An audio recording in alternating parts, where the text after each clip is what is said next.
지난주에 제가 하나님에 대한 긍정, 우리 대전제라고 말씀을 드렸죠. 하나님에 대한 긍정에다가 자신에 대한 긍정까지 말씀을 드렸었어요.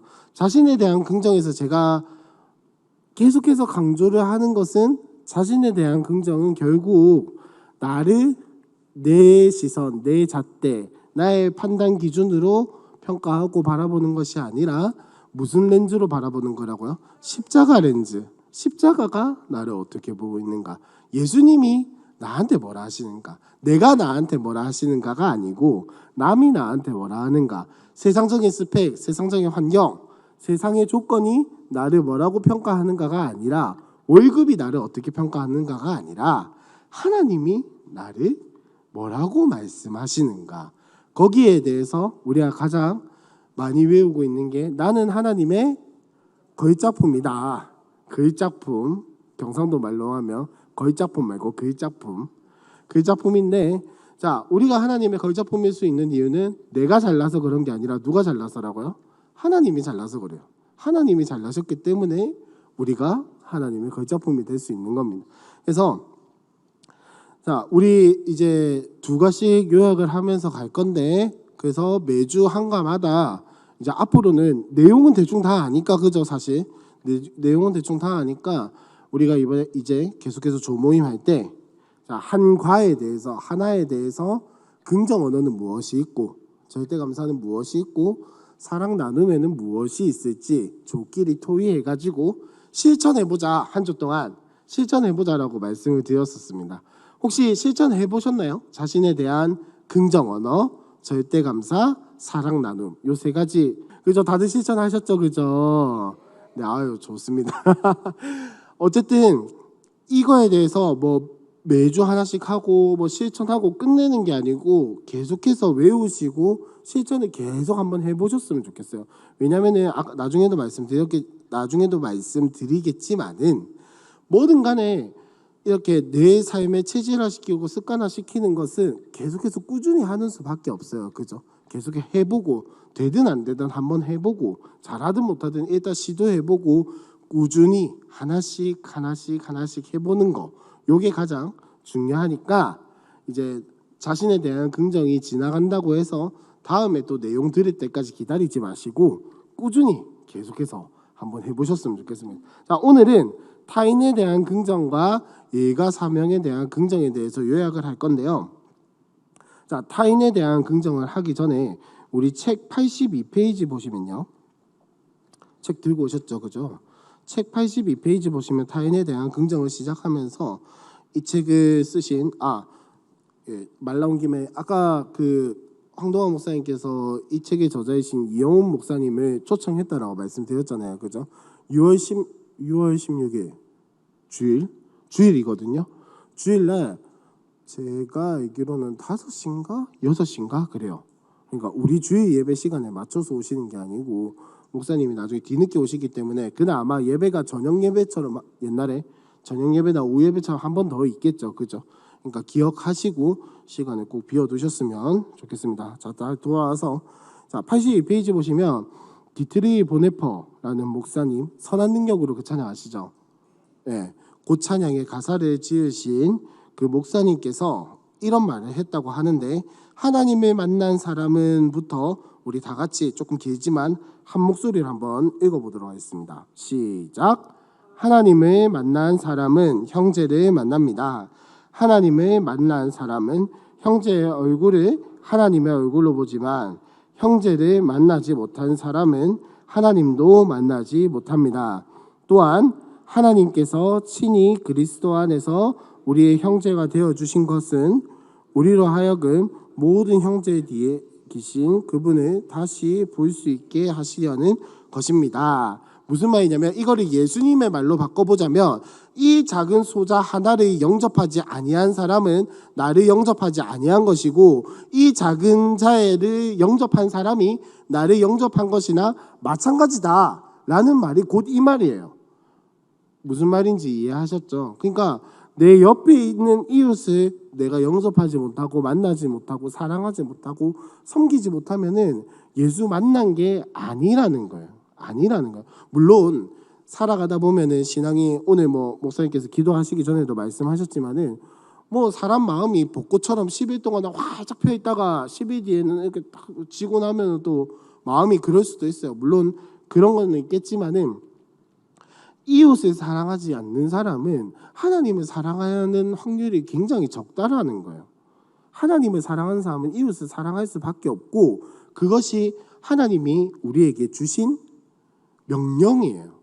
자, 예수님이 우리에게 딱 두 가지 계명만 주셨어요. 첫 번째가 하나님 사랑하는 거, 예수님 사랑하는 거. 두 번째가 이웃을 사랑하는 거. 근데 이웃을 사랑하는 거에도 한 가지 전제가 붙어 있습니다. 뭐냐면 너 자신을 사랑하는 것처럼 이웃을 사랑하라라고 이야기를 하고 있어요. 자, 이 말을 우리가 오해하기 쉬운데 마치 나를 사랑하는 것처럼 이웃을 사랑하라고 하면은 뭐 그렇게 오해하기가 쉬운데 앞에 있는 자신에 대한 긍정을 가져와서 우리가 꼭 이해를 해야 돼요. 자, 자신에 대한 긍정에서 나를 사랑하는 방법에는 뭐가 있을까요? 뭐 잘 먹는 거, 잘 입는 거, 잘 사는 거. 물론 문장만 놓고 보면 그렇겠지만은 우리가 믿음의 시선 안에서, 믿음의 시각 안에서, 기독교적인 세계관 안에서 자신을 사랑하는 것은 무엇이냐면 결국 하나님이 나에게 말씀하신 것들을 지켜나가고 하나님이 나를 사랑하신 것처럼 나도 나 자신을 사랑하는 거예요. 그 말은 말씀에서 벗어날 수가 없다라는 이야기잖아요. 그죠?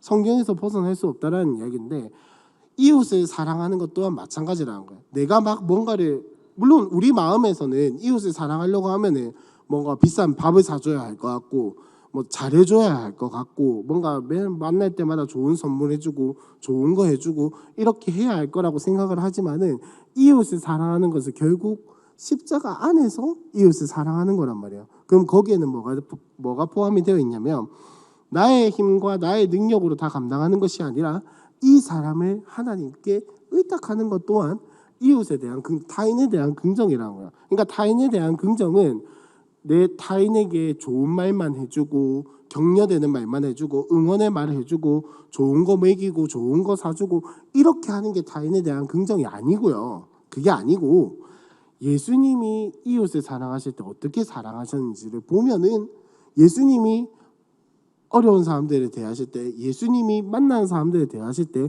어떻게 하셨는지를 생각을 해보면 이웃에 대한 긍정, 타인에 대한 긍정이 어떤 것인지 조금 알 수 있을 것 같아요. 자, 그러면 너무 뜬구름 잡는 소리인 것 같으니까 그거를 좀 더 구체화시키기 위해서 우리가 이 책을 보면서 이야기를 하자라는 겁니다. 그래서 첫 번째로, 자, 제가 지난번에 요약할 때 말씀드렸는데 타인을 왜 긍정해야 하냐? 왜 나만 긍정하는 게 아니라 타인을 왜 긍정해야 하냐? 제가 가장 큰 이유는 뭐냐면은 하나님이 명령하셨기 때문이에요. 하나님이 명령하셨기 때문에 너 자신과 같이 이웃을 사랑하라고 말씀하신 그 말씀을 우리가 듣고 나아가는 건데 거기에 더 큰 이유가 있어요. 거기에 더 큰 이유가 있는 게 뭐냐면 하나님이 나를 사랑하셨기 때문에 우리는 그 사랑을 흘려보내는 거예요. 여러분 우리가 타인에 대한 긍정을 하다 보면은 타인에 대해서 잘해주려고 하다 보면은 가장 벽에 많이 부딪히는 게 제가 생각하기엔 그래요. 가장 벽에 많이 부딪히는 게 뭐냐면은 내가 돈이 없는 것도 아니고 내가 시간이 없는 것도 아니에요. 가장 많이 벽에 부딪히는 건 뭐냐면은 내 마음이 이웃에게 향하지가 않는 거. 내 마음이 이웃을 향하지 않는 거. 시간도 있고 돈도 있고 체력도 있고 다 있는데 가장 큰 벽에 부딪히는 건 내 마음이 그 사람을 향하지 않는 거. 그게 가장 큰 벽인 것 같아요. 가장 많이 만나는 것이고. 자, 그렇다면 그때 우리가 할 수 있는 건 뭐냐? 하나님 사랑을 다시 한 번 더 곱씹어 보는 거예요. 내가 뭔가 사랑하려고 막 노력하고 내 마음속에 하나님 내 마음속에 사랑해 주세요. 내가 저 사람을 사랑할 수 있는 막. 근데 여러분 사람이 너무너무 미우면 그런 기도가 나오던가요? 안 나오죠. 하나님 일단 저 새끼 좀 어떻게 뭐 이 말부터 나오잖아요. 그죠? 사람이 너무너무 믿고 사람이 너무너무 싫으면은 내가 사랑하려는 마음을 막 품으려고 하는 것조차도 안 되고 한다고 해도 이게 부정적인 마음이 더 많이 올라오잖아요. 그죠? 아까도 잠깐 뭐 묵상을 했다기보다는 잠깐 생각 고민에 좀 빠졌었는데 이게 참 사람이 부정적인 거에 더 익숙한 것 같아요. 부정적이고 비판하고 싫어하고 미워하는 게 기본적으로 너무 쉽게 입에서 막 나오고 생각이 막 들고 아까도 뭐 잠깐 그런 시간이 잠깐 있었어요. 그 잠깐 몇십 초 사이에 부정적인 이야기가 한번 빡 나오니까는 생각, 말, 행동 모든 게 다 부정적인 쫙 튀어나오더라고요. 그러고 나서 저기 잠깐 앉아서 찬양하고 기도하는데 아이고 주님 아이고 주님 이러면서 머리를 잠깐 싸맸었는데 타인에 대한 생각도 마찬가지죠. 내 안에서 올라오는 것뿐만 아니라 타인에 대한 사랑도 어쩔 때는 막 사랑이 샘솟아요. 어쩔 때는 막 사랑이 샘솟다가 한 번 딱 틀어지면은 시간도 있고 여유도 있고 다 되는데 그 사람에 대한 부정적인 생각, 그 사람에 대한 미움, 그 사람에 대한 어떠함 때문에 나의 마음의 어떤 것 때문에 그 사람을 도와줄 수 있음에도 잘해줄 수 있음에도 사랑할 수 있음에도 불구하고 섬길 수 있음에도 불구하고 다 차단을 시킨다라는 거죠.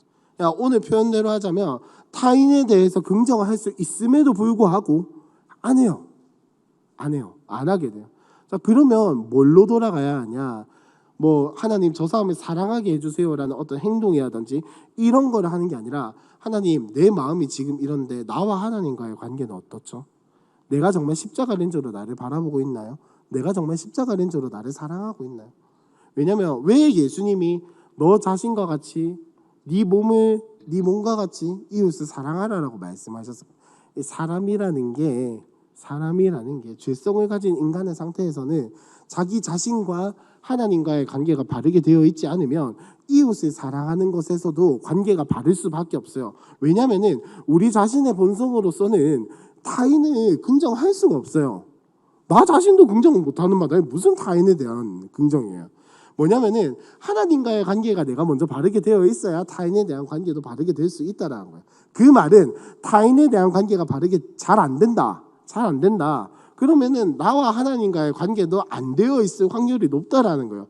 그러면 우리가 뭐부터 점검을 해야겠어요? 하나님과의 관계부터 먼저 점검을 하고 나서 타인과의 관계를 점검을 해야겠죠. 물론 이게 24시간 뭐 모든 상황이 다 맞다라는 건 아니에요. 근데 기본적인 큰 틀에서 보자면 그렇다라는 거예요. 타인에 대한 긍정도 마찬가지입니다. 타인에 대해서 내가 아무리 긍정하려고 해도 내 마음속에 부정적인 마음이 가득 차 있고 아까 제가 말씀드렸던 것처럼 한 번 부정적인 게 쏟아져 나오게 되면은 걷잡을 수 없이 막 튀어나오게 돼요. 그럴 때 우리가 해야 할 건 뭐냐면은 입을 닫는 것도 필요하겠죠. 입을 닫는 것도 필요하고 생각을 멈추는 것도 필요하겠지만 되던가요? 잘 안 되죠, 그죠? 입을 다물면 뭐예요? 생각에서 막 쌩쌩쌩쌩 돌아가는데 그럴 때 우리가 해야 하는 건 저처럼 아이고 주님 하나님부터 찾는 거야. 하나님과의 관계부터 찾고 아이고 머리가 눌렀네. 찾고 하나님 내가 어떻게 해야 할까요? 하나님 내 힘으로는 할 수 없으니 주님 나를 도와주시옵소서. 우리가 용서에 대해서 배울 때도 제가 용서에 대해서 가장 많이 배웠던 부분이 뭐냐면은 저는 못하겠더라고요. 근데 하나님 용서해야 한다는 거 머리로도 알고 마음으로도 어느 정도 그게 되는데 내 감정이 너무 요동치고 있어서 놔지지가 않습니다. 주님 그냥 용서할 테니까 그 뒤는 모르겠고 알아서 하세요. 나는 모르겠습니다. 일단 머리로 인정하고 그냥 그렇다고 선포할 테니 주님 그 뒤로는 알아서 하십시오 라고 하는 그런 어떻게 보면 배짱어린 자세가 타인에 대한 긍정에서도 필요한 것 같아요. 내가 보기에는 저 사람의 단점만 보이고 내가 보기에는 저 사람의 부정적인 면만 보이고 그죠? 내가 보기에는 저 사람을 막 아이고 저래가 되겠나 이 생각이 들지만 주님 내가 보기에는 저렇지만 하나님이 보시기에 저 사람이 어떤지는 너무 뻔히 우리가 머리로 알고 있으니 하나님 나도 저 시선으로 볼 수 있도록 내 마음과 생각과 눈과 입을 열어주십시오라고 하는 그 자세가 우리에게 가장 필요한 것 같아요. 자, 무슨 말을 하고 싶은 거냐면 타인에 대한 긍정이 중요한 이유는 뭐냐면은 이게 결국 나와 하나님과의 관계를 점검할 수 있는 방법이 되고 나와 하나님과의 관계를 흘려보낼 수 있는 가장 중요한 길이기 때문에 그래요. 물론 일과 사명에 대해서도 마찬가지고 환경도 미래도 다 마찬가지입니다. 하나님과의 관계에서 모든 것이 다 나오기는 하지만은 타인에 대한 긍정이 가장 그것을 적나라하게 보여줄 수 있는, 가장 그것을 잘 점검하고 가장 그것을 통해서 하나님 사랑과 하나님의 영광과 그 하나님 나라를 전할 수 있는 방법이기 때문에 이게 정말 정말 중요하다라는 거예요. 정말 정말 중요하다라는 거예요. 왜? 타인에 대한 긍정을 하다 보면은 여러분, 우리가 결국은 이건 관계잖아요, 그죠? 이 관계 속에서 뭐가 나옵니까? 우리를 사랑하신 하나님 사랑이 나를 통해서 보여지고, 우리를 향하신 그 하나님의 마음이 나를 통해서 드러나고, 우리에게 향하신 그 하나님의 영광이 나를 통해서 드러나고, 내가 살아가고 있는 하나님 나라가 나의 말과 이웃과의 관계와 나의 생각과 행동을 통해서 나오는 거잖아요, 그죠? 그러면 이 타인에 대한 긍정은 정말 정말 중요한 거고, 물론 다른 것들도 다 중요합니다만은 정말 중요한 거고, 여기서 놓치지 말아야 할 것은 무엇이냐? 내가 잘하고 있냐가 아니라 내가 정말 하나님 사랑을 베이스로 저 사람을 대하고 있는가? 내가 정말 나를 바라보신 그 십자가 렌즈로 타인을 바라보고 있는가? 그래서 제가 지난번에 타인에 대한 긍정을 할 때도 말씀드렸지만은 중요한 건 뭐냐면은 타인에 대한 긍정을 할 때에도 십자가 렌즈로 바라봐야 한다라고 말씀드렸어요. 그렇잖아요. 아까 제가 저의 마음속에서 부글부글 끓어올랐던 그 한 가지 이슈도 뭐냐면은 하나님이 그 사람을 어떻게 생각하는가는 지금 와서 다시 생각해 보면, 아까 아이고 주여 할 때 생각을 해보면은 하나도 안 들어가 있었어요. 내가 어떤 누군가를, 한 상황을, 어떤 사건을 어떻게 바라봤는가, 요것만 가득 차 있더라고요. 내가 보기엔. 그래서 혹시 제가 이야기를 하다가 아유 내가 보기엔 이러면 정말 또 타인에 대한 긍정 까먹었네라고 한번 지적을 좀 해주세요. 아이고 저기 사모님 앉아 계신데 꼭 지적을 해주세요. 알겠죠? 내가 보기엔 하면 끝이 없어요. 사실 내가 너 저 사람이랑 내랑 다르고, 저 사람이 살아온 환경과 내가 살아온 환경이 다르고, 저 사람이 닥친 상황과 내가 처한 상황이 다른데 어떻게 그게 내가 보기엔이 정답이 될 수가 있어요, 그죠? 그러니까 사실 정말 위험한 말이라고 생각은 하지만 저도 참 안 고쳐져요. 내가 보기엔이라는 말이 참 안 고쳐지는데, 어쨌든 내가 보기엔이 아니라 하나님이 보시기엔, 십자가로 보기엔 어떤가? 요게 이제 타인에 대한 긍정을 할 때 가장 중요한 것이고, 우리가 까먹지 말아야 할 것, 늘 지혜를 구하면서 성령님 이럴 때는 어떻게 바라봐야 할까요? 성령님 내가 이럴 때는 어떻게 판단을 하고 어떻게 바라봐야, 어떻게 반응을 해야 할까요? 라고 그 십자가 렌즈를 계속해서 지혜를 구하고 기도하고 하는 것이 정말 정말 중요한 것 같아요. 정말 정말 중요한 것 같아요. 그리고 두 번째로 뭐 했던 이야기와 계속해서 결이 이어지지만은, 타인에 대한 긍정은 결국 축복의 통로로 사용될 수밖에 없어요. 축복의 통로로 사용될 수밖에 없어요. 뭐 잘 아시겠지만은 하나님이 지금 구름 기둥, 불 기둥으로 임재하시진 않잖아요, 그죠? 하나님이 지금 우리한테 만나와 메추라기를 팍 쏴주시진 않잖아요. 만나 내려주시면 얼마나 좋겠어요. 먹을 거에 대한 걱정, 반찬에 대한 걱정 아무것도 안 해도 되는데 얼마나 좋아요.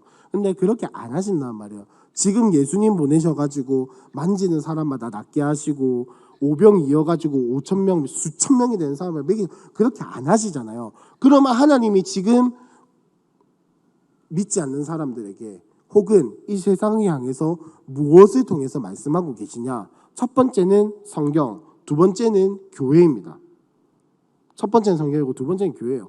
교회는 나 자신이 포함이 되어 있단 말이에요. 그러니까 우리를 통해서 하나님 말씀이 세상에 보여지는 것이고, 우리를 통해서 하나님 사랑이 선포되고 있고, 우리의 삶을 통해서 이 교회를 통해서 하나님 나라가 어떤 곳인지가 지금 계속해서 드러나고 있단 말이에요, 세상에. 그렇다면은 우리가 이 교회가, 우리 공동체가, 나 자신이 타인과의 관계를 어떻게 해나가는가가, 사회와의 관계를 어떻게 해나가는가가, 다른 공동체와의 관계를 어떻게 해나가는가가, 그것이 곧 타인의 입장에서는 하나님의 말씀하시는 것이고, 하나님의 사랑이 보여지는 것이고, 하나님 나라가 어떤 곳인지를 보여줘야 하는 거란 말이에요. 참 끔찍한 상상이죠, 그죠? 내가 오늘 했던 말, 내가 오늘 했던 행동, 내가 오늘 했던 어떤 모든 삶의 이런 것들이 다른 사람에게는 이것이 하나님 사랑이고, 이것이 하나님 나라고, 이것이 하나님 말씀이고 이것이 예수의 삶이다라고 한번 상상을 해보시면 얼마나 참 말로 할 수 없는 그런 부끄러움과 비참함과 끔찍함, 이런 부정적인 이야기 하려고 한 게 아니었는데 뭐 아무튼 그렇게 상상을 한번 해보시면 진짜 타인에 대한 긍정이 얼마나 귀한 축복의 통로인지를 한번 생각을 해보자는 거예요. 우리가 못 사는 거를 묵상하자는 소리가 아니라 내 행동이 타인에게 그렇게 비춰진다라고 생각을 해보면 내가 타인과의 관계에서 타인에 대한 긍정에서 이것이 얼마나 축복의 통로로 사용될 수 있는가, 그거를 한번 묵상해보고 생각을 해보자는 겁니다. 물론 우리도 사람이기 때문에 살아가다 보면은 부정적인 말이 나오고 짜증이 나오고 화가 나오고 욕이 나오고 하겠죠. 24시간 제가 지난주에도 말씀드렸지만 24시간 그렇게 살면 조증입니다. 정신병이에요. 그거는 그렇게 살 수가 없어요. 사람이라면.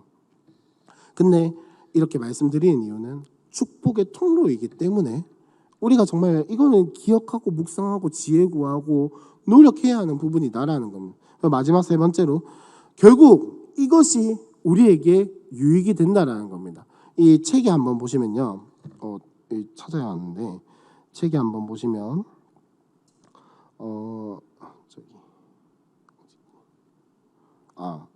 죄송해요, 잠시만요.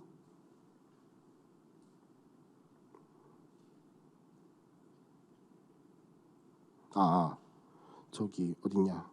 97페이지 한번 보시면 97페이지 한번 보시면 중간에 아브라함의 예가 나오죠. 믿음의 조상 아브라함은 지나가던 세 사람의 나그네를 친절하게 영접하고 극진히 대접을 했습니다.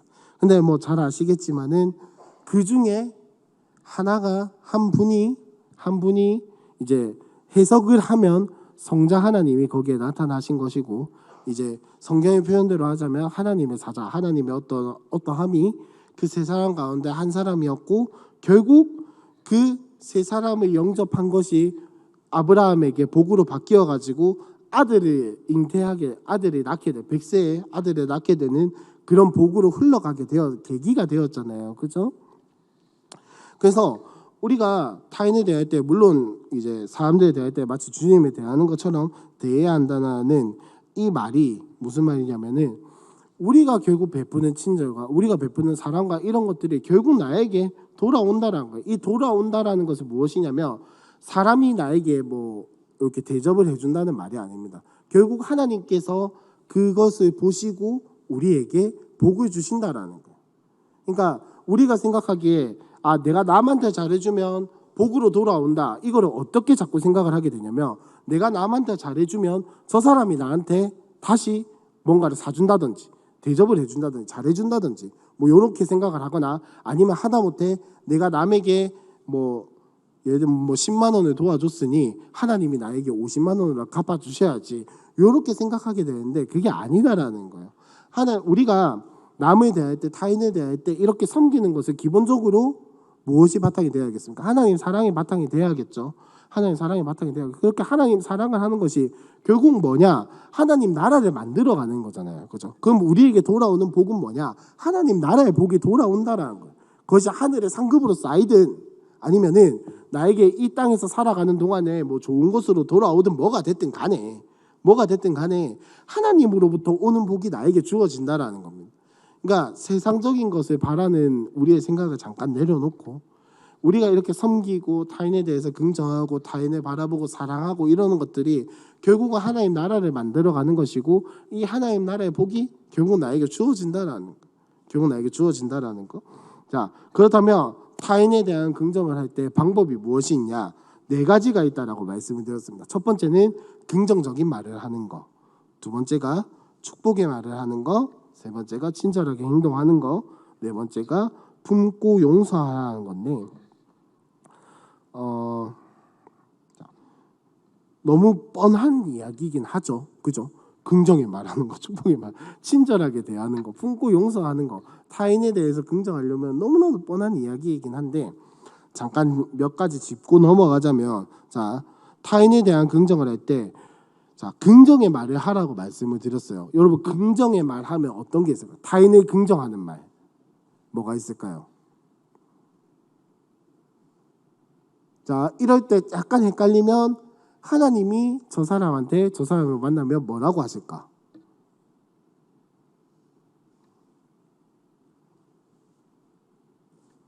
이 분위기 진짜 어떡하지?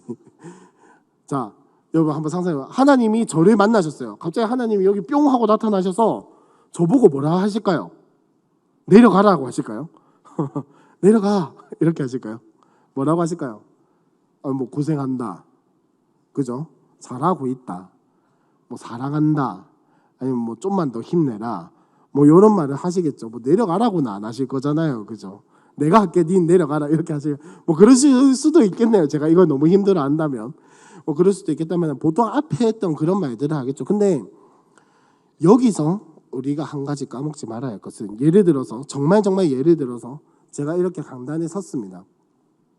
근데 제가 이 자리에서 뭐 다른 사람을 비판하는 말을 하거나 죽이는 말을 하거나 아니면 혹은 하나님 사랑과는 전혀 관련 없는 십자가에 완전히 반대되는 뭐 진짜 극단적으로 뭐 신천지 같은 설교를 하고 있다고 칩시다. 그런 강의를 하고 있다고 칩시다. 그러면 하나님이 열 뿅 하고 나타나셨어요. 저에게 뭐라고 하실까요? 정말 저를 사랑하셔서 저에게 뭐라고 하실까요? 아이고 그래 신천지라도 잘하고 있다 이렇게 하실까요? 아니겠죠. 너 지금 그거 잘못된 이야기야. 너 지금 그거 잘못됐어. 빨리 사과해. 뭐 이렇게 이야기를 하시거나 아니면 내려가라 빨리 이렇게 하시거나 하겠죠. 제가 지금 드리고 싶은 말씀이 뭔지 혹시 캐치를 하셨는지 모르겠습니다. 타인에 대한 긍정의 말은 결코 좋은 말만 하는 게 아니에요. 듣기에 좋은 말만 하는 게 아닙니다.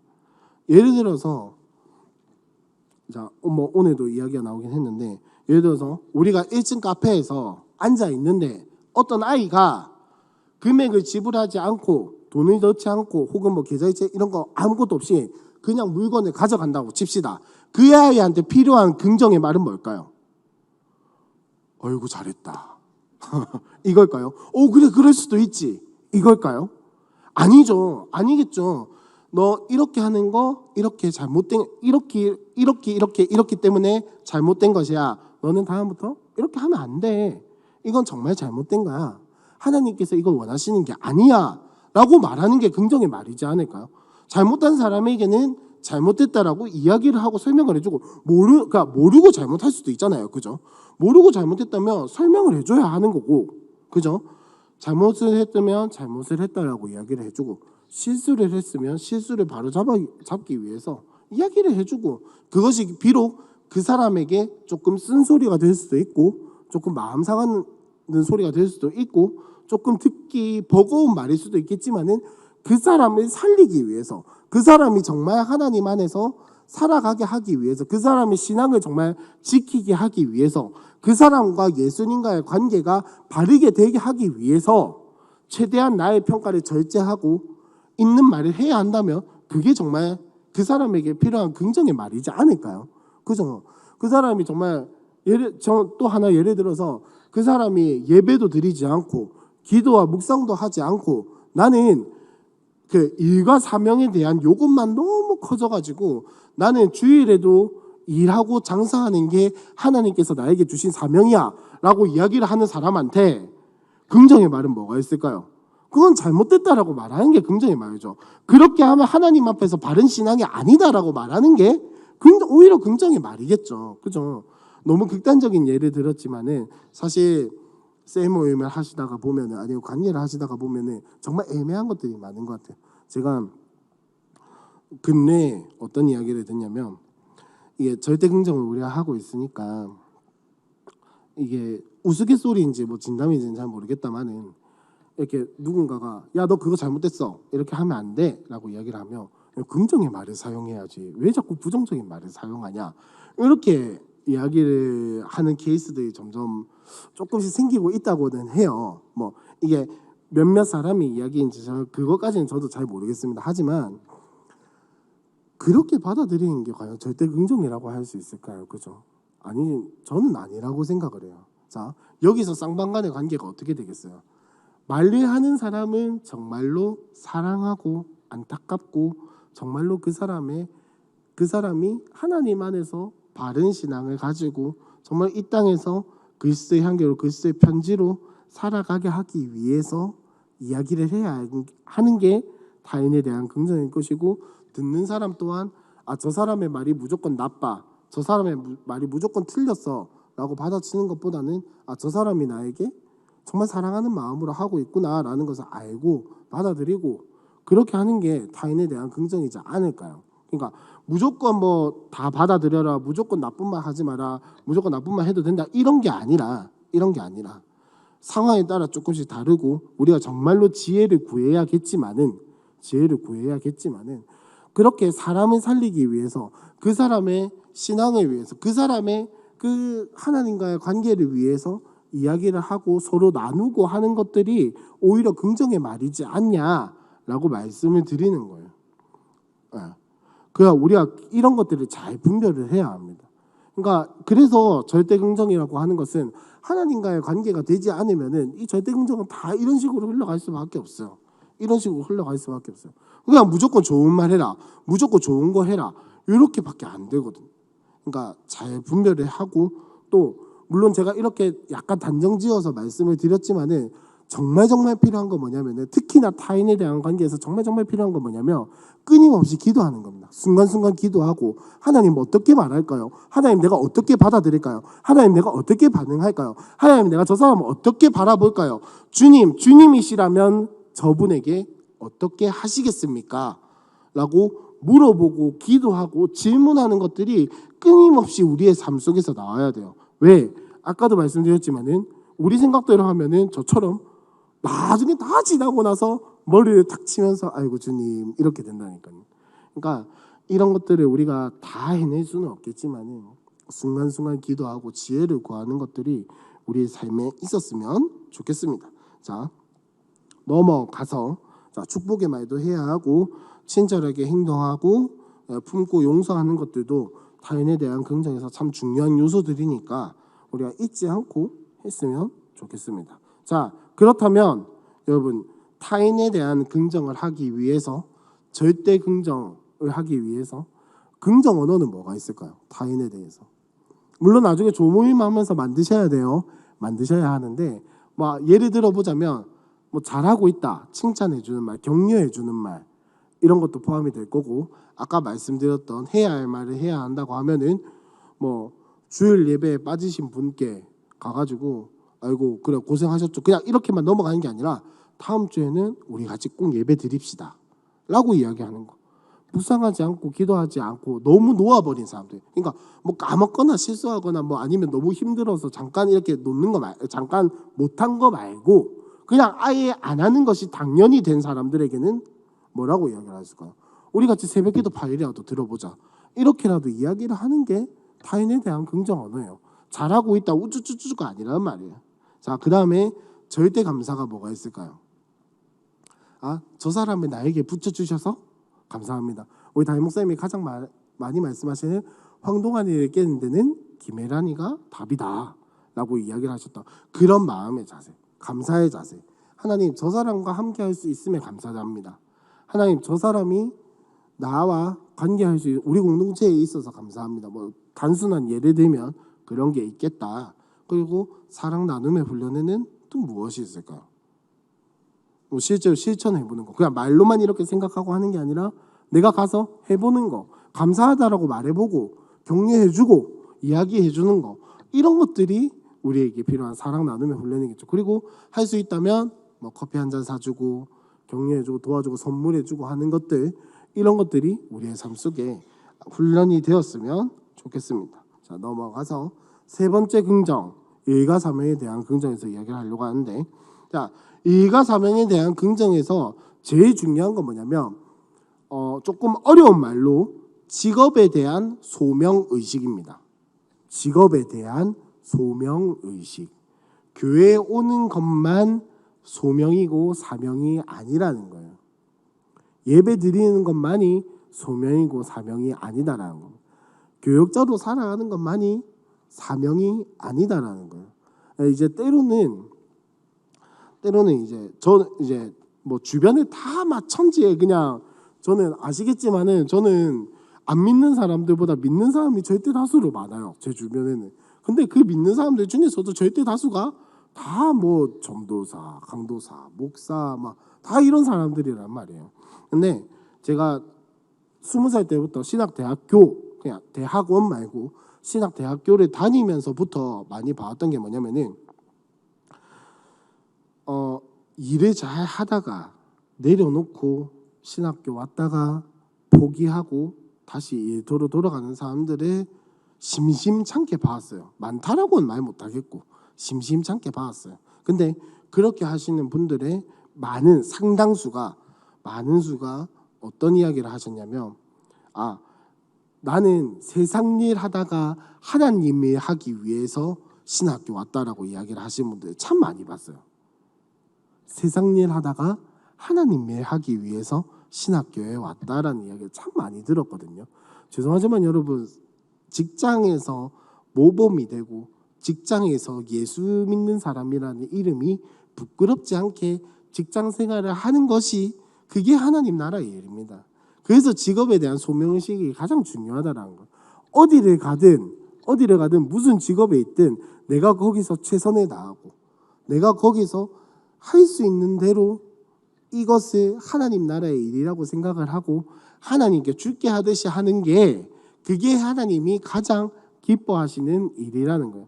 내가 하고 있던 것들 다 내팽겨치고 베드로가 어불한 직업 내팽겨치고 예수님 제자 됐다는 거 그 말 한마디에 꽂혀가지고 내 직장, 내 하는 일들 모두 다 팽겨치고 사역자가 되는 것이 하나님 나라의 일이 아니라 내가 있는 자리에서 내가 받은 그 직업을 가지고 하나님께서 나에게 주신 이 일터와 이 직업을 가지고 내가 할 수 있는 최선을 다해서 예수의 이름이 부끄럽지 않게 살아가는 것, 그것이 하나님 나라의 일이라는 거예요. 만약에 거기서 내가 그럴 수가 있잖아요.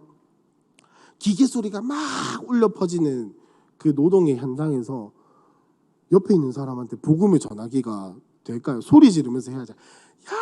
이러면서.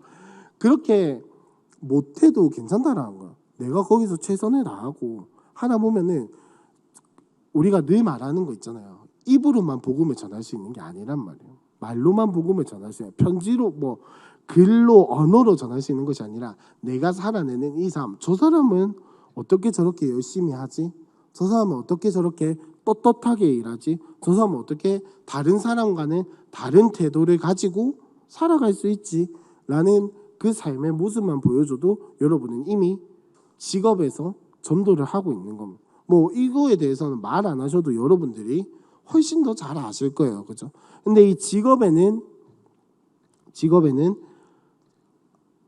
꼭 월급 받는 그 직업만을 이야기를 하는 것이 아니라 학생이면 학생, 내가 또 주부면 주부, 혹은 백수도 직업이라고 할 수 있을까요? 백수. 하여튼 뭐가 됐든 간에 내가 있는 그 자리에서 나의 일을 최선을 다해서 감당하는 것, 그것이 하나님 나라의 일이라고 할 수가 있겠습니다. 그래서 일과 사명에 대한 긍정에서 가장 중요한 건 뭐냐면은 하나님께서 나를 불러주셨다라는 거예요. 하나님께서 나를 지금 이 자리에 이 모습으로 불러주셨다라는 겁니다. 하나님께서 저 모습으로 불러주신 게 아니라 지금 이 자리에 이 모습으로 나를 여기에 부르셨다라는 게 가장 중요한 거예요. 이거 하나로 사실 일과 사명에 대한 긍정 다 끝난 거예요. 하지만 시간이 아직 많이 남았으므로 한번 설명을 해보자면, 자, 일과 사명에 대한 긍정에서 중요한 게 뭐냐면은 첫 번째로 이 일과 직업, 내가 있는 이 자리가 하나님을 섬기고 예배하는 자리라는 사실을 잊으면 안 됩니다. 여러분, 예배가 뭐라고 정의될 수 있을까요? 예배. 교회에 와서 정해진 시간에 정해진 순서대로 설교 듣고 찬양하고 기도하는 거, 이것만이 예배인가요? 아니죠. 내가 있는 곳이 어디든 무엇을 하고 있든 영과 진리로서 하나님을 찾는 게 그게 예배란 말이에요. 요거 우리가 이렇게 정해진 시간에 와서 드리는 것도 물론 예배입니다. 이거를 다른 것과 혼동해가지고 다른 것과 섞어가지고 막 이것도 괜찮고 저것도 괜찮고 이래서는 안 돼요. 정해진 시간에 우리가 하나님과 교제하는 것이 정말 정말 중요한 예배인데, 이 예배의 폭을 조금 더 넓히면은 우리가 살아가는 모든 곳이 예배의 장소가 될 수 있단 말이에요. 뭐 할 때? 이 영과 진리로서 하나님을 찾을 때. 그러면 우리가 일할 때도 영과 진리로서 하나님을 찾는 마음으로 한다면, 내가 이 일하는 것을 통해서 하나님의 음성을 들을 수 있다, 여기에도 하나님이 임재하신다라는 이 정신이 있다면은 우리가 일하는 것도 예배의 현장이 될 수 있다라는 겁니다. 근데 그게 참 안 되죠, 그죠? 일하다 보면은 일단 뭔가 일이 안 풀리면 짜증이 확 올라오고, 그죠? 저 같은 사람은 그래요. 일이 안 되면 짜증이 확 올라오고, 일단 일하는 게 바빠가지고 다른 거에 막 이렇게 눌리고 막 정신이 혼미해져가지고 정신 못 차리고 그렇게 하지만은, 물론 그럴 때도 있겠지만 내가 이 일을 최선을 다하는 게, 사실 저는 그렇게 생각해요. 무슨 일을 할 때 최선을 다하고 거기에 집중해서 하는 것이 영과 진리로서 하나님을 찾는 그런 방법이라고 생각을 합니다. 근데 거기서 우리가 놓치지 말아야 할 것은, 예를 들면 뭐 장사를 하고 있어요. 근데 우리나라에서 뭐 제 고등학교나 대학교 친구들 이렇게 만나다 보면은 장사를 하는 친구들이 있는데, 제 장사하는 친구들한테서 가장 많이 들을 수 있는 말이, 특히나 요즘 세상에 장사를 시작하는 친구들이나 이런 사람들 가장 많이 듣는 말이 뭐냐면, 예수 안 믿는 사람 기준. 우리나라에서는 정상적인 방법으로 법을 지켜가면서 장사해서는 돈 못 번다는 소리를 진짜 많이 들었어요. 제가 해본 게 아니라서 듣는 게 전부니까. 우리나라에서는 기본적으로 법을 지키면서 장사하면 돈을 못 번대요. 그러니까 어떻게든 뭔가 다른 방법을 찾고 이렇게 약간 어둠의 길을 가기도 하고 탈세의 길을 걷기도 하고 뭐 이렇게 해야 돈을 벌 수 있다라는 이야기를 참 많이 들었거든요. 근데 여러분, 그리스도인이 그렇게 열심히 장사해서 11조 1,000만 원, 2,000만 원 내면 하나님이 기뻐하실까요? 안 기뻐하실까요? 그러니까 너무 자명한 사실이에요. 물론 1,000만 원, 2,000만 원, 11조 하면은 교회 입장에서는 너무 좋고 감사할 수도 있고, 그 교회의 어떤 사역이나 이런 것들이 넓어질 수는 있겠죠. 하지만 그 11조 하는 그 사람에 대한 하나님의 마음은 정말 정말 안타깝지 않을까요? 그죠? 왜냐면은 이야기가 길어지는데, 왜냐면은 이 법이라든지 이런 것들이 우리가 사실 억울할 때가 많잖아요, 그죠? 부당하다고 느낄 때도 많고, 이게 말이나 되나 싶은 그런 법이 있을 때도 많지만은, 결국 그것 또한 하나님께서 위정자들을 세워서 우리에게 주신 하나의 질서란 말이에요. 때로는 억울하고 조금은 그거 하다 하더라도 할 수만 있다면 우리가 거기에 순종하는 것이, 최대한 순종하는 것이 하나님께서 우리에게 세우신 질서를 감당하는 일이란 말이죠. 그렇다면 일과 사명에 대해서도 마찬가지예요. 최선을 다하되 그것이 하나님의 질서에서 어긋난다면, 하나님 말씀에서 어긋난다면은 때로는 과감히 포기하는 것이 일과 사명에 대한 긍정이라는 겁니다. 뭐 이렇게 말한다고 해서 그게 절대 쉬운 일이 아니라는 것을 조금은 알 것 같아요. 뭐 눈앞에 당장에 뭐 10억을 벌 수 있는 길과 1,000만 원을 잃는 길, 이 두 길밖에 없다면은 여러분은 안 망설이시겠어요? 그죠? 망설이겠죠. 저 같아도 망설일 것 같아요. 돈을 얻는 것과 돈을 잃는 것인데, 돈을 얻는 것이 하나님의 질서를 어기는 것이고 돈을 잃는 것이 말씀을 지키는 길이라면 뭐 1,000원, 2,000원 정도야 그냥 하겠죠. 근데 그게 점점점 단위가 커지고 나의 생계가 달려 있고 나의 뭐 업이 달려 있다면은 그게 정말 선택하기 쉽지 않을 수도 있고, 때로는 눈 감고 알지만은 다른 길로 빠질 수 있다는 거는 조금은 알 것 같습니다만, 그래도 일과 사명에 대해서 우리가 하나님을 섬기고 예배하면서 그 일과 사명에 대해서 깨닫기를 원한다면, 조금 아쉽고 혹은 때로는 힘들어도 요 길을 선택하는 것이 더 하나님께서 기뻐하시는 길이지 않을까라는 생각입니다. 그리고 두 번째로, 그렇게 살아가는 게 하나님께서 우리에게 주신 사명을 이루어가는 길이에요. 꼭 이렇게 목사로서 뭐 전도사로서 살아가는 것만이 사명자가 아니라는 말입니다. 우리에게 하나님께서 불러주신 그 사명은 뭐 어느 세상의 어떤 말처럼 사람의 수만큼이나 사명의 수는 저는 많다라고 생각을 해요. 사람 수만큼이나 사명의 숫자는 굉장히 많습니다. 그만큼 하나님은 각자에게 사명을 주셨어요. 꼭 하나의 길만이 사명이 아니라는 겁니다. 그러면 우리가 살아가는 곳에서 일과 사명에 대해서 긍정하면서 최선을 다해서 살아가는 것이 우리에게 주신 하나의 사명을 이루어가는 것이다 라는 거고, 세 번째로 이렇게 살아가면은 자연스럽게 우리를 통해서 하나님 나라와 하나님 영광이 드러나겠죠. 그죠? 너무나도 자연스럽게. 자, 그거를 이야기를 하고 있는 겁니다. 자, 그래서 일과 사명에 대한 긍정을 하기 위해서 방법은 뭐가 있을까? 첫 번째, 직부심을 가져라라는 말이 책에 나옵니다. 직부심이 뭐냐면은 직업 플러스 자부심, 직부심이라고 하면서 책에 보시면요 어떤 이야기가 나오냐면 저기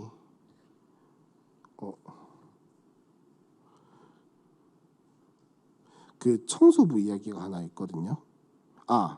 자 111페이지 밑에서 하나 둘 셋 넷 다 여섯 번째 줄에 보시면, 그러자 셰익스피어는 이렇게 말했습니다 라고 하면서 그 뒤에 나오는 이야기를 한번 쭉 눈으로 읽어보시면, 젊은이 한탄하지 마시오부터 눈으로 한번 쭉 읽어보시면, 셰익스피어가 청소부라는 자신의 직업을 한탄하고 있던 한 젊은이에게 한 이야기가 바로 이 이야기입니다. 그리고 나서 청소부 이 청년인지 아저씨인지는 뭐 정확하게는 잘 모르겠지만, 이 청소부는 자신의 직업이 이제 하나님께서 주신 사명이라는 것을 깨닫고 최선을 다해서 살아갔다라는 이야기를 볼 수가 있습니다. 그러니까 셰익스피어가 무슨 마음으로 이런 이야기를 했는지 다는 알 수 없지만, 적어도 이 말이 그 청소부에게는 하나님의 사명을 깨닫게 하는 한 가지 기감이 되는 말이었다라는 거예요. 자, 우리가 여기 앉아 계신 분들이 다 다른 직업을 가지고 계시고 다 다른 모습으로 또 다른 직급으로 일하고 계신단 말이죠. 우리가 가지고 있는 이 직업 하나하나가 다 하나님 보시기에는 소중하고 그 사람에게 가장 알맞은 사명으로 주신 거란 말이에요. 뭐 능력의 문제를 이야기를 하는 것도 아니고 스펙의 문제를 이야기를 하는 것도 아닙니다. 이 사람이 이 자리에서 지금 이 모습으로 살아갈 때에 가장 행복하고 가장 선하고 가장 하나님 나라의 일을 잘 감당할 수 있는 위치이기 때문에 하나님께서 우리에게, 여러분에게 이 직업을 주신 거란 말이에요. 네, 제가 뭐 이 이야기 참 자주 하는 것 같은데, 제가 진짜 자주 하는 말 중에 하나가 뭐냐면은, 야, 나 목사 안 됐으면 어쩔 뻔했노라는 말 진짜 많이 하거든요. 생각을 해보면 내 성질머리라든지 나의 성향이라든지 이런 게 아니면, 저는 아마 진짜 빈말로 하는 게 아니고 교역자라는 이 직업이라고 말하기도 좀 웃기지만 이 위치가 아니었으면은 아마 저는 교회를 진작에 떠나고도 남았을 거예요. 그러니까 뭐 교회가 싫어서 떠나는 게 아니라 다른 세상에 더 내가 원하는 것들을 찾아서 분명히 떠났을 거예요. 근데 아니게 어쨌든간 뭐 자이든 타이든 뭐든 간에 이 위치에 있기 때문에 자이든 타이든 나의 욕심을 내려놓을 수밖에 없고 나의 성향과 이런 것들을 다듬을 수밖에 없었기 때문에 제가 예수를 믿고 예수 만나고 이렇게 살아가고 있는 것처럼, 우리의 모든 직업에는 다 하나님께서 주신 이유가 있고 부르신 사명이 있고 부르신 하나님의 목적이 있단 말이에요.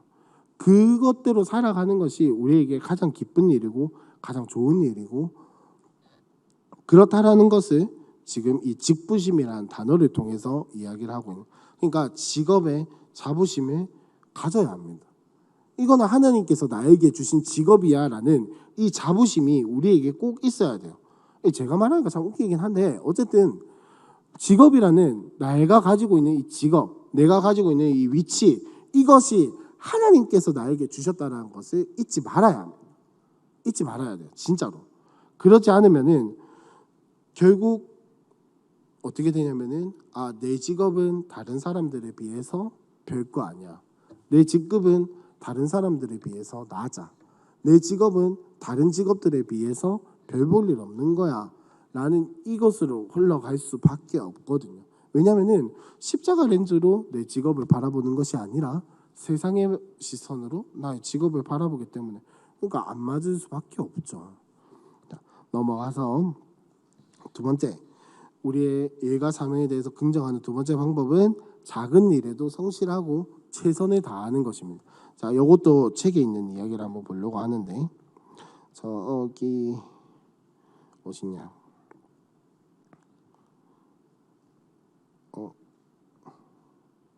죄송해요. 이거 미리 찾아놨었어야 했는데 자, 작은 일에도 성실하는 거. 자, 116페이지에 한번 보시면요. 116페이지 위에서 다섯 번째 밑에서 다섯 번째 줄에 보시면 노동은 거룩합니다 라는 요 말로 시작해가지고 세상에서 가장 행복한 사람은 즐거운 마음으로 땀을 흘려 일하는 사람입니다 라고 이야기를 하고 있습니다. 자, 그래서 사도 바울도 데살로니가 교회 교인들에게 강력하게 권면을 한 것이 무엇이냐? 데살로니가 전서 4장 11절의 말씀이죠. 너희에게 명한 것 같이 조용히 자기 일을 하고 너희 손으로 일하기를 힘쓰라 라고 이야기를 하고 있습니다. 페이지를 넘겨서 118페이지 한번 보시면 요셉의 이야기를 하고 있죠. 그죠? 요셉의 이야기가 중간에 나오는데 자, 이 요셉이 보면은 자, 위에서 네 번째 줄에 요셉이 그의 주인에게 은혜를 입어 섬김해라고 이야기를 하고 있고 진위 대장이 요셉에게 그들을 수종되게 하며 요셉이 그를 섬겼더라라고 이야기를 하는 이 섬긴다라는 단어가 반복이 되는데 밑에 보시면 나오지만은 히브리어에서 아바드 그러니까 섬김이라는 단어는 자신의 일에 대한 성실함과 하나님을 예배하는 삶에 대해서 같이 사용하고 있는 단어입니다 라고 이야기를 하고 있죠.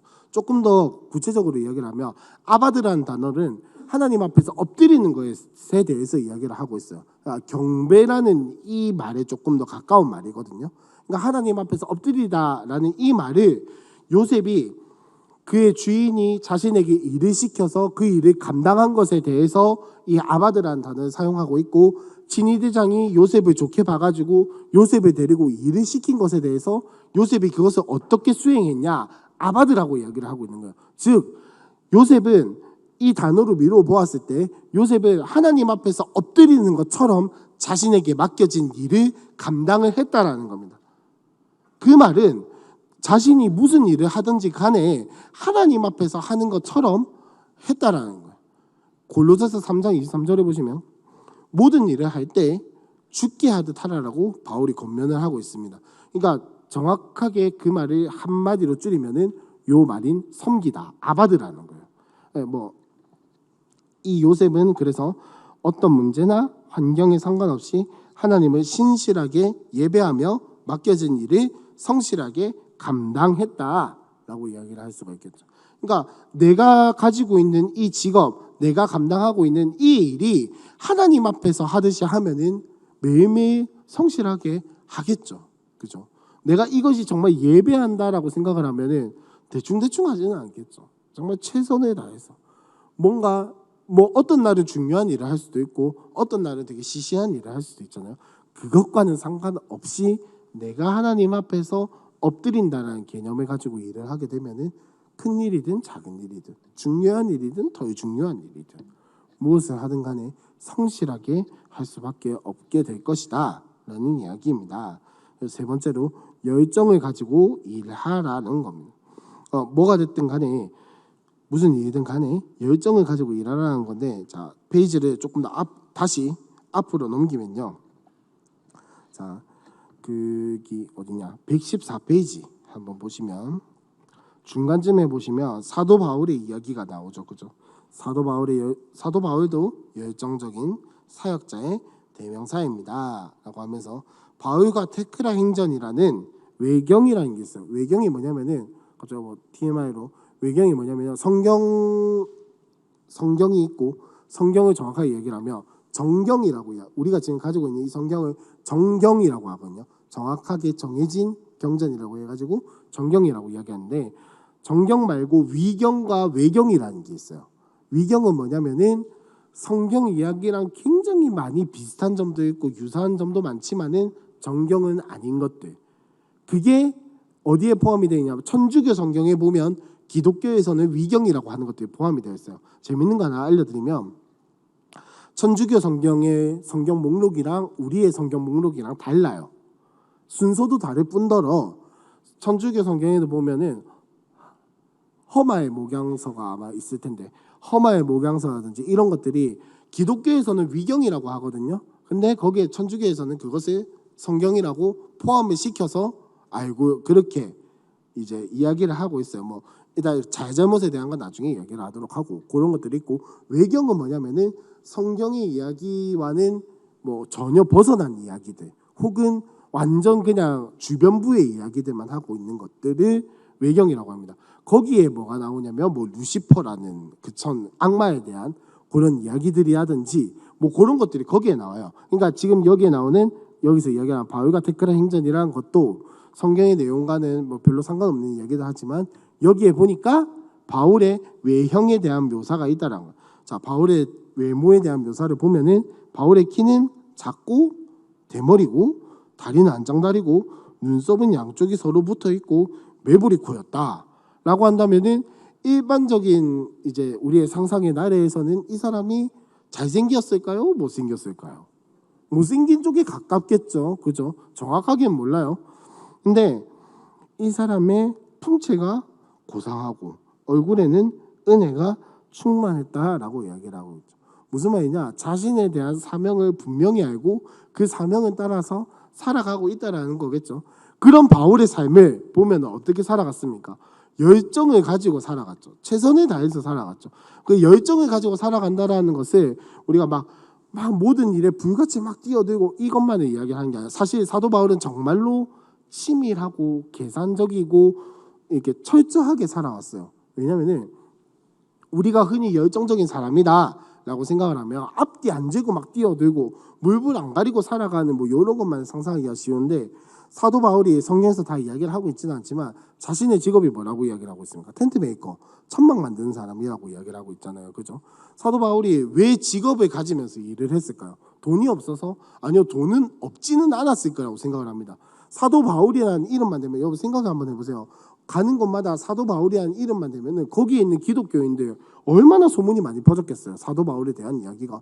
그러니까 기독교인들 집에 들어가가지고 그 죄송한데 하룻밤만 재워주십시오. 먹을 거 주십시오. 이러면은 사도 바울 안 섬긴 사람이 누가 있어요. 그죠? 황동환 목사님께서 여러분들 집에 가가지고 그 미안한데 내가 너무 배고파서 그런데 신방당에다가 너무 배고파서 그런데 밥 한 끼만 주십시오. 이러면은 안 돼요 목사님 쌀 없어요. 이러고 내쫓아 보낸 사람 누가 있냐고요. 다 목사님 제가 쌀은 없지만 빵이라도 드리겠습니다. 뭐 이렇게라도 하겠죠. 그죠? 과일이라도 드리겠습니다. 이렇게 하겠죠. 그러니까 사도 바울도 그런 삶은 충분히 살아갈 수 있었단 말이에요. 근데 왜 자신의 직업을 가지고 살아갔겠어요? 물론 이제 선교에 보탬이 되는 것도 있겠다마는 다른 사람의 도움이 있을지 없을지 모르는 상황에서 내가 할 수 있는 것을 다 하겠다라는 거. 그리고 사도 바울이 갑자기 그 3차 전도 여행 끝나고 사람들한테 잡혀갔을 때 나는 로마 가이사에게 상소하겠다라고 이야기를 하잖아요. 그것도 왜 그런지 잘 아시죠, 그죠? 로마 가이사에게 상소하겠다라고 하는 것은 물론 내가 억울하고 그런 것도 있겠지만은 그 상황에서 뭔가가 더 진행이 되면은 자기가 유대인들한테 붙잡혀 죽을 걸 알았기 때문에 로마의 가이사에게 상소하면 군인들이 자신을 지켜주거든요. 왜냐하면 로마의 가이사에게 가기 전까지 이 사도 바울이라는 사람이 죽으면 그 지방에 있는 지방 영주한테 정말 쪽팔리는 일이거든요. 그러니까 지방의 영주는 최선을 다해서 사도 바울을 지킬 수밖에 없어요. 로마에 압송하는 그날까지. 그러니까 사도 바울은 그거를 염두에 두고 계산을 하고 난 로마 가이사에게 상소를 하겠다라고 이야기를 했단 말이죠. 그러니까 사도 바울은 그렇게 막 우리가 생각하는 막 물불 안 가리고 이런 사람이 아니었다는 겁니다. 하지만 열정적이었죠. 왜? 어디를 가든 복음을 전하고 어디에서 내가 어떤 모습으로든 내가 어떤 상황에 처하든지 간에 그는 복음을 전했어요. 아니 대표적인 예로 감옥에 갇히면 뭐합니까? 거기서 복음 전하고 있는데 예수님 제자들 사도들 사도행전에서 유대인들이 그들을 핍박하고 공격하고 감옥에다 가두고 그럼 뭐합니까? 하나님을 꺼내지기도 하지만은 그들은 어떤 신문의 자리에 서서도 어떤 감옥에 갇혀서도 예수님 전하기를 주저하지 않았어요. 스데반 집사 보십시오. 집사님이라고 해야겠죠. 스데반 집사님 한번 보십시오. 어떤 삶을 살아가서 돌에 맞아 죽으면서도 그는 예수에 대한 믿음을 저버리지 않았어요. 이 모든 것이 열정적인 삶이라는 겁니다. 이 모든 게 열정적인 삶이라는 거. 뭐 우리 지금 우리 보고 돌 맞아 죽으라고 하면 일단 피해야죠, 그죠? 돌 맞아 죽을 것 같으면 일단 피하셔야 돼요. 그거 맞아 죽는다고 해서 열정적인 건 아닌데, 여기서 성경에서 말하는 열정적인 삶이라는 게 뭐냐? 줏대를 가지고 살아가라는 거예요. 예수 믿는 이 믿음이라는 신앙이라는 이거를 절대 포기하지 말고 일과 사명에 대해서 긍정하고 이 자리가 하나님이 나에게 주신 사명자의 자리다라는 것을 잊지 말고 최선을 다해서 열심히 살아가는 것이 열정적인 삶이다라고 이야기를 할 수가 있겠습니다. 그리고 마지막으로 죽을 때까지 사명감을 가지라는 거예요. 직업이 바뀌고 상황이 바뀌고 무엇이 바뀌든 간에 여기 지금 이곳 이 자리가 하나님이 나에게 주신 사명이라는 것을 잊지 말라는 거예요. 그러니까 직업에 따라서 사명이 바뀌는 게 아니에요. 직업에 따라서 직급에 따라서 월급에 따라서 상황에 따라서 사명이 바뀌는 게 아니라 지금 여기 이 자리 이 모습 이대로가 하나님이 나에게 주신 사명이라는 겁니다. 그러니까 우리는 죽을 때까지 사명자인 거예요. 죽을 때까지 사명의 자리에 있는 거예요. 죽을 때까지 나는 이 사명을 놓치지 않고 살아가야 하는 겁니다. 만약에 제가 정말 만약에 이 목사라는 이 직분을 내려놓고 그냥 뭐 직업을 가지고 살아간다 하더라도 일반적인 직업 회사원이 되어서 뭐 장사를 하면서 뭘 하면서 살아가든지 간에 저는 그래도 사명자예요. 이거를 내려놓는다고 해서 사명자가 안 되는 게 아니죠, 그죠? 그러니까 일과 사명에 대해서 긍정을 하면 사명감을 가지게 되고, 이 사명감이라고 하는 것은 지금 내가 가지고 있는 이 직업만을 말하는 것이 아니라 내가 어떠한 모습으로 있든지 어떠한 직업을 가지고 있든지 우리는 사명자다. 내가 어디에 있든지 무슨 모습으로 있든지 어떤 순간에 있든지 하나님이 나를 여기에 부르셨다라는 이 사명자로서의 자세를 가지고 살아가는 것이 결국은 궁극적으로 일과 사명에 대해서 긍정하는 거예요. 직업에 따라 바뀌는 게 아니고요. 그래서 일과 사명에 대한 긍정은 결국 하나님이 나에게 이 자리를, 이 모습을 주셨다라는 걸 깨닫는 거. 이게 가장 중요한 우리의 사명의식이라는 겁니다. 이 우리의 사명의식이고. 자, 그러면 이거에 대해서 긍정 언어를 할 수 있는 게 뭐가 있을까요? 이건 뭔가 번뜩번뜩 생각이 안 나요, 사실. 뭐가 있냐라고 고민을 해봤을 때 저는 이런 말이 있을 것 같아요. 뭐 감사와 약간 겹치기는 하는데, 하나님 나에게 이 직업을 주셔서 감사합니다. 하나님 나에게 이 모습을 주셔서 감사합니다. 하나님 내가 이 일을 할 수 있음에 감사합니다. 굉장히 조금 감사랑 겹치긴 하지만은 이걸 뭐 다른 사람이 이야기를 하다 보면은 이런 말도 나올 수 있겠죠. 뭐 월급 작은데 괜찮나? 왜 보통 이직하거나 취업할 때 가장 많이 걱정하는 게 뭡니까? 첫 번째 월급, 두 번째 월급, 세 번째 월급. 이게 세 개 제일 많이 걱정하잖아요, 그죠? 근데 그런 거랑 상관없이 나는 내가 지금 이 직업을 할 수 있어서 난 너무 좋아. 난 너무 행복해. 내가 지금 여기에 있을 수 있어서 난 너무 감사해 라고 이야기를 할 수 있겠죠, 그죠? 그 다음에 뭐 감사는 아까 했고, 여기에서 사랑 나눔을 할 수 있는 것은 무엇이 있을까요? 뭐 직업마다 다르겠지만은 일반적인 회사원 기준에서 우리가 할 수 있는 것은 저는 그렇게 생각을 했어요. 예를 들면 뭐 내가 하지 않는 일에 대해서 갑자기 누군가가 시키거나 누군가 이렇게 부탁을 하거나 이러면은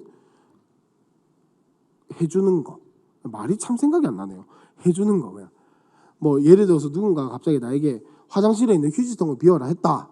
이러면은 아씨 나도 바쁜데 무슨 휴지통을 뭐 자기가 비우면 되지 뭐 이렇게 투덜거리면서 하는 것이 아니라, 그래 내가 이 화장실 휴지통을 비움으로써 다른 사람이 조금 더 깨끗하게 쓸 수 있겠지라고 하는 이런 마인드를 가지고 무슨 일이 있든지 간에 최선을 다해서 하는 거. 누군가 나에게 부탁을 했다. 그러면은 아니 뭐 자기 일은 자기가 해야지 뭐 이렇게 반응을 하는 것이 아니라 그 사랑 나눔의 훈련에서 내가 그냥 뭐 그렇다고 내 일을 안 하면서 할 수는 없잖아요, 그죠? 내가 할 수 있는 최대한으로 도와주고 섬겨주고 알려주고 하는 것이 우리가 회사에서 할 수 있는, 직업에서 할 수 있는 사랑 나눔의 훈련일 것 같습니다. 그래서 자, 정리를 하자면 오늘 타인에 대한 긍정과 예의가 사명에 대한 긍정에 대해서 요약을 하고 잠깐 이야기를 해봤는데요. 타인에 대한 긍정에서 중요한 것은 이 타인에서의 관계가 우리를 통해서 하나님이 전해지는 통로라는 겁니다. 우리가 타인과 관계하는 이것이 우리를 통해서 그 사람에게 하나님 나라가 전해지고 하나님 사랑이 전해지는 축복의 통로라는 거예요. 그러니까 관계만 좋고 끝나는 것이 아니에요. 이 사실을 절대 잊지 말고 우리가 타인에 대한 긍정, 이 방법 할 수 있는 게 뭐가 있냐? 첫 번째는 긍정의 말. 좋은 말만 하는 게 아니라 사람을 살릴 수 있는 말. 두 번째 축복의 말. 세 번째 친절하게 행동하는 것. 네 번째 품고 용서하는 것. 이렇게 있겠고요. 자, 그다음 일과 사명에 대한 긍정도 이야기를 했는데, 자, 일과 사명에 대한 긍정에서 중요한 것은 뭐냐? 지금 이 자리, 이 모습이 하나님이 나를 부르신 모습이다라는 감이라고 하면 감정인 것 같으니까 그냥 사명, 하나님이 나를 불러주신 이 사명, 요거를 가지고 내가 무슨 직업을 있든지 어떤 모습으로 어떤 직급에 있든지 간에 살아가는 것, 그것이 가장 중요합니다. 그래서 이것을 할 수 있는 방법에 뭐가 있겠냐? 첫 번째, 직업에 대한 자부심을 가지라고 말씀을 드렸습니다. 직업에 대한 자부심. 하나님이 나에게 이 직업을 주셨다라는 거예요. 내가 얻어낸 게 아니고 하나님이 나에게 이 직업을 주셨다. 그 다음 두 번째, 작은 일에도 성실하고 최선을 다하는 거.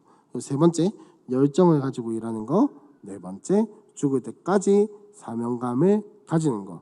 왜냐고 한다면 우리는 직업에 따라서 사명이 바뀌는 것이 아니라 어디에 있든지 하나님이 나를 불러주실 사명이 있다라는 것을 잊지 말자라고 말씀을 드렸습니다. 그래서 오늘도 마찬가지로 타인에 대한 긍정에 대해서 긍정 언어, 절대 감사, 사랑 나눔이 무엇이 있을까? 사실 타인에 대한 긍정에서 굉장히 쉽겠죠, 그죠?